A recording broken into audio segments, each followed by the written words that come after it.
Children, आज हम आपके बीएड फर्स्ट ईयर का जो पहला पेपर है बाल्यावस्था और विकास, इसकी 4th यूनिट की बात कर रहे हैं, बाल्यावस्था एवं किशोरावस्था।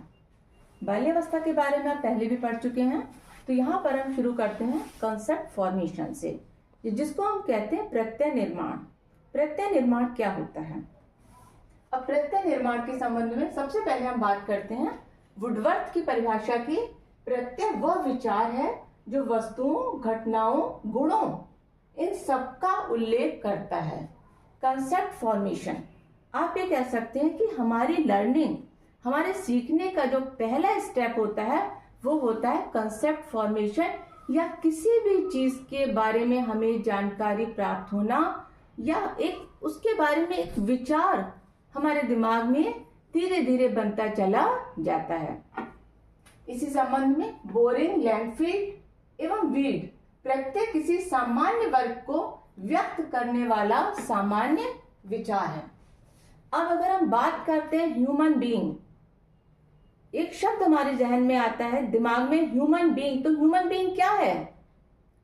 जितने भी मनुष्य हैं, चाहे वो छोटा बच्चा हो, चाहे वो बड़े हो, चाहे बड़े बुजुर्ग हों, मेल फीमेल बच्चा, कोई भी, सब ह्यूमन बीइंग की कैटेगरी में आते हैं। अगर हम बात करते हैं लिविंग, नॉन लिविंग, तो यहाँ पर अपने आप प्रत्यय में आ जाता है कि लिविंग में ह्यूमन बीइंग और पेड़ पौधे अपने आप इंक्लूड होते चले जाते हैं। तो ये तो बात थी हमारी वुडवर्थ और बोरिंग लैंडफील्ड की। अब हम आगे बात करते हैं, अगर प्रत्यय की विशेषताओं की बात करी जाए तो प्रत्यय सीखने की प्रक्रिया का आधार है। हमारा सीखना प्रत्यय से ही शुरू होता है और ये हमारे सीखने को सरल बनाता चला जाता है। तीसरी चीज इसमें आती है कि शुरू में जब किसी भी विचार की शुरुआत होती है हमारे दिमाग में, तो वह वस्तु हमारे दिमाग में मूर्त रूप में प्रकट होती है, और धीरे धीरे एक ऐसी स्थिति आती है कि अगर वो वस्तु हमारे सामने नहीं भी है, तब भी उसका अमूर्त रूप हमारे सामने अपने आप प्रकट होता चला जाता है। अब यहाँ पर हम बात करेंगे कितने प्रकार के होते हैं। ये 3 प्रकार के होते हैं, संयोजक, वियोजक और तीसरा संबंध परक। अब संबंध परक की जगह हम सबसे पहले हम लेते हैं या जिसे हम कहते हैं कोऑर्डिनेटर। अब यहाँ पर इसकी बात है कि ये सबसे सरल होता है और ये बहुत आसानी से हमारे दिमाग में बैठते चले जाते हैं। इसमें मान लीजिए हमने किसी जानवर को देखा, डॉग है, कैट है, काऊ है, तो उसका अपने आप एक रंग रूप आकार सहित दिमाग में हमारे कंसेप्ट उसका बैठता चला जाता है, और यह कंसेप्ट फॉर्मेशन की बहुत प्राइमरी स्टेज होती है। आता है डिडक्टिव या वियोजक। वियोजक में इस प्रकार के प्रत्यय संख्या में समान होने पर भी उनके आकार और प्रकार बदल जाते हैं। मतलब संख्या में समान है, लेकिन हम ये कह सकते हैं कि 2 पेंसिल्स हो गई, 2 स्केल हैं, 2 रबर हैं, 3 पेंसिल हैं, 3 स्केल हैं, 4 रबर हैं। यहाँ पर अब धीरे धीरे नंबर का कंसेप्ट हमारे सामने डेवलप होता चला आता है। हमारा बहुत सरल शब्दों में संबंध परक। अब यहाँ पर अगर हम संबंध परक की बात करें तो संबंध परक के अंतर्गत वो प्रत्यय आते हैं जिनकी विशेषताओं और मूल्यों के बीच एक निश्चित संबंध होता है। इसको 2 भागों में बांटा गया है। पहला होता है मूर्त और दूसरा है अमूर्त।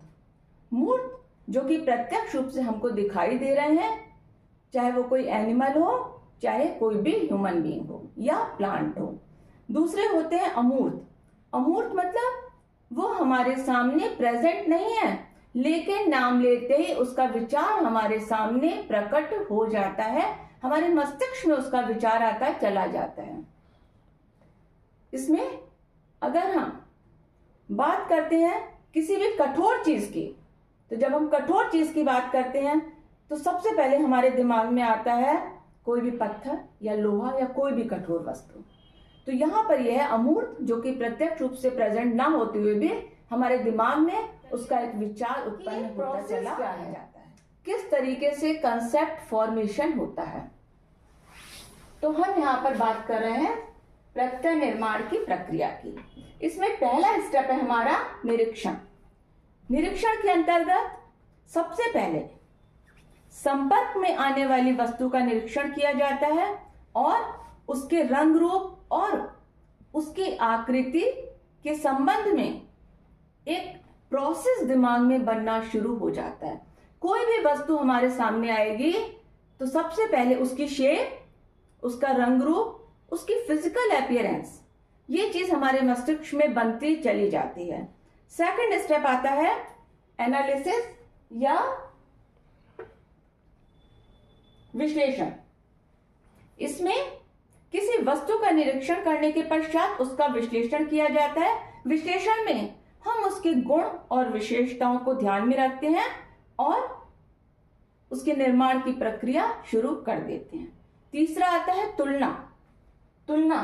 तुलना या कंपेयर करना। यहाँ पर दो वस्तुओं के बीच में, दो घटनाओं के बीच में, व्यक्तियों के बीच में उनके गुण और दोषों के आधार पर तुलना करनी प्रारंभ हो जाती है। चौथा स्टेप आता है हमारा संश्लेषण या सिंथेसिस। यहां पर विभिन्न गुणों में समानता रखने वाली वस्तुओं को एक वर्ग में कर दिया जाता है, जैसे गाय, भैंस, बकरी, ये सब हमारे एक ही कैटेगरी में आ रहे हैं। क्यों? क्योंकि इन सब से हमें मिल्क या मिल्क प्रोडक्ट प्राप्त हो रहे हैं, तो यहां पर इनको हमने एक कैटेगरी में कर दिया। लास्ट स्टेज आती है हमारी सामान्यीकरण या जनरलाइजेशन की। अब यह लास्ट स्टेज है।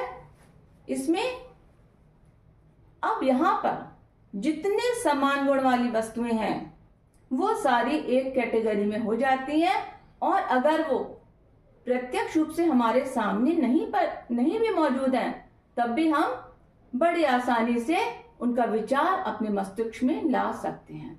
तो संपूर्ण प्रत्यय निर्माण की प्रक्रिया की अगर हम बात करें, सबसे पहले observation, analysis, comparison, synthesis and generalisation. और ये प्रोसेस शुरू हो रहा है हमारा कहां से? मूर्त से अमूर्त। तो इस तरह से हमारे प्रत्यय निर्माण की प्रक्रिया चलती है। अब अगर हम बात करते हैं कि बालकों में विभिन्न प्रकार के प्रत्ययों का विकास किस प्रकार से होता है, तो सबसे पहले बच्चे के मस्तिष्क में एक शेप या आकृति, इसका प्रत्यय सबसे पहले बनता है। फिर धीरे धीरे उसके बाद रंग, रंग के बाद स्थान, स्थान के अंतर्गत ऊंचाई, लंबाई, दूरी, गहराई, इन चीजों का प्रत्यय बनने लगता है। इसके बाद आता है समय। 6 से 8 साल की अवस्था में बच्चा धीरे धीरे घड़ी देखना प्रारंभ कर देता है। इसके बाद आपका संख्या, ये सारे साथ साथ चल रहे हैं। जब बच्चा स्कूल में एडमिशन लेता है और जहां पर उसको नंबर याद कराए जाते हैं, 1 2 3 4, 1 में उसको एक पेंसिल दिखाई जा रही है, 2 में उसको 2, 3 में 3 वस्तुएं दिखाई जा रही हैं, तो यहां पर संख्या निर्माण शुरू हो जाता है। इसके बाद जीव, सजीव क्या है, निर्जीव क्या है। बच्चा धीरे धीरे समझने लगता है कि अगर किसी की मृत्यु हो जाती है तो वो व्यक्ति वापस नहीं आ सकता। इसके बाद धन संबंधी प्रत्यय, पैसे के बारे में, जब पेरेंट्स उसको पैसे देते हैं कि कोई भी सामान उसको खरीदना है, तब उसको धन के संबंध में कंसेप्ट समझ में आने लगता है। इसके बाद सुंदरता, हास्य, और लास्ट है आत्म। बच्चे को समझ में आने लगता है कि कौन सी चीजें खूबसूरत हैं, कौन सी अच्छी नहीं है। उसके हंसने पर लोगों की क्या प्रतिक्रिया हो रही है, ये चीज उसको बहुत अच्छी तरीके से समझ में आने लगती है और उसके मस्तिष्क में एक हास्य का प्रत्यय बनने लगता है। और लास्ट होता है आत्म।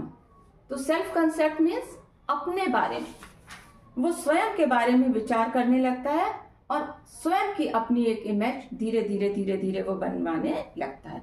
उसके मस्तिष्क में अपनी एक इमेज बन। अब हम बात करेंगे कि इसको प्रभावित करने वाले फैक्टर्स कौन कौन से हैं। कौन कौन से फैक्टर्स हैं जो कंसेप्ट फॉर्मेशन को प्रभावित करते हैं। इसमें सबसे इंपॉर्टेंट चीज है उसकी मेंटल एबिलिटी, जिसको कि हम बौद्धिक क्षमता भी कहते हैं। जिन बच्चों का बुद्धि स्तर अच्छा होता है, उनकी चिंतन शक्ति अच्छी होती है, मेमोरी अच्छी होती है और उनका कंसेप्ट फॉर्मेशन उतनी ही शीघ्रता से होता है। इसमें एक बहुत इंपॉर्टेंट रोल है, बहुत इंपॉर्टेंट फैक्टर है सेंस ऑर्गन्स का। अगर हमारी ज्ञानेंद्रियां उचित प्रकार से कार्य कर रही हैं तो कंसेप्ट फॉर्मेशन उतनी ही बेहतर तरीके से होगा। लेकिन अगर हमें ठीक से सुनाई नहीं दे रहा है, हमें ठीक से दिखाई नहीं दे रहा है, तो क्या होगा, वहां पर प्रत्यय निर्माण ठीक प्रकार से नहीं हो पाएगा। एक और इंपॉर्टेंट फैक्टर है अधिगम के अवसर। जितने हमें सीखने के अवसर मिलेंगे उतना अच्छा कंसेप्ट फॉर्मेशन होगा। यहाँ पर हमें से तात्पर्य है कि जैसे जैसे बच्चा शैशवावस्था से बाल्यावस्था की ओर जा रहा है, उसको सीखने के जितने अवसर मिलते चले जाएंगे उतना ही अच्छा उसके अंदर कंसेप्ट फॉर्मेशन होता चला जाएगा। इसके बाद उसकी सामाजिक आर्थिक स्थिति, उसका सोशियो इकोनॉमिक स्टेटस किस तरीके का है, उसको कितने एक्सपीरियंसेस मिल रहे हैं, उसमें कितनी थिंकिंग हो रही है, कितनी इंफॉर्मेशन उसको मिल रही है और जो भी सूचनाएं मिल रही हैं वो कंप्लीट रूप से उसको मिल रही हैं या नहीं मिल रही हैं। ये सारी चीजें बहुत इंपॉर्टेंट हैं कंसेप्ट फॉर्मेशन में। तो यहाँ पर आपका प्रत्यय निर्माण क्या है, प्रत्यय की परिभाषा, उसके प्रकार, उसकी प्रक्रिया, यहाँ पर ये आपका टॉपिक खत्म हो जाता है कंसेप्ट या प्रत्यय।